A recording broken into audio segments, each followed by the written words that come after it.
Very optimistic about the future of Disney.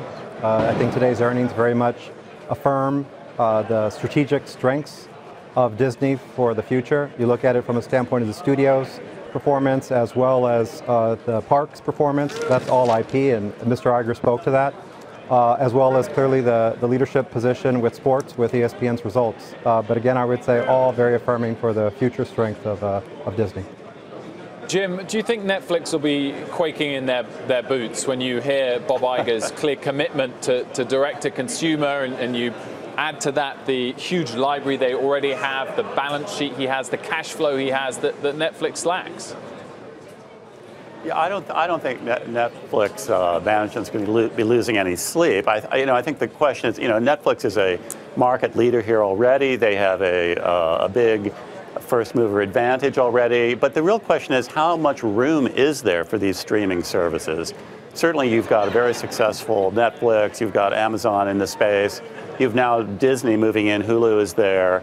I think there is room. We're not sure, it's not entirely clear how big the addressable market here is, but I think it is quite large. At some point there are going to be too many of these out there, but I don't think we're anywhere near there yet. And Stephanie, if you have a toddler, which I do, then you're probably going to be signing up for Disney's streaming service to get The Little Mermaid and everything else that they're going to be offering that are no longer available on Netflix. But in terms of the earnings, in terms of the comments from Bob Iger, was there anything that really sort of jumped out and surprised you? Well, no. I mean, I think what we really want to know is how much are they going to spend next year? When are we going to get operating leverage? So when do we peak out, max out on the expense side to roll this thing out? As Mike said before, we have to actually even see what it is, right? I mean, we're all speculating at this point. So, but I think that this stock sets up quite well for 2019 because of that, right? We all know that they're spending a ton of money to build this out. Once they do, we'll assess it, we'll figure it out. But I think you have all these other wonderful parts to the company that kind of get you, at least get you to the finish line before we even understand what this new product is going to be about. Mike, I mean, with all this focus on the direct-to-consumer offering, sometimes we forget to focus on some of the declining parts, or at least the parts that were declining, like ESPN. Yeah. How's that all playing out for them at the moment?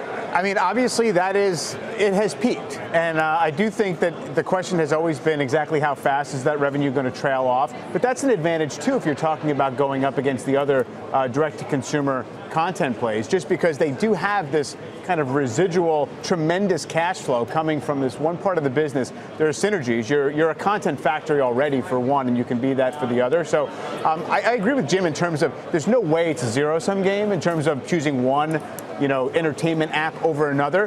And if you're going to have two, Netflix and Disney are probably your top two if you're not a sports person. And I think Disney's advantage over other traditional media companies going into this space is more obvious than its disadvantages to Netflix. Jim, what do you expect Mr. Murdoch to do with all of his Disney stock? Do you think he's going to keep it? Do you think he'll be an influence on management going forward? Or is that going to weigh on the stock if he's going to be trying to divest it and let it go over the next 12 months? Well, my guess is he's not going to be a hands-on manager. He's not going to be meddling. I mean, I'm sure they would listen to what he has to say, but I can't believe that he really wants to inject himself into day-to-day management of Disney. I suspect he may gradually whittle it down. He's not going to dump the shares all at once. I mean, he knew what he was getting. He wanted a stock deal. And I agree there's a lot of upside potential in Disney. Expectations have been relatively low. It's clear the cable networks are declining, but they're not falling off a cliff. The studio division is doing amazingly well. What was always considered a very cyclical, low multiple business, they are churning out hit after hit. They had a tremendous year there and surprisingly good earnings. I suspect Murdoch will be very happy to sit on the stock for a while.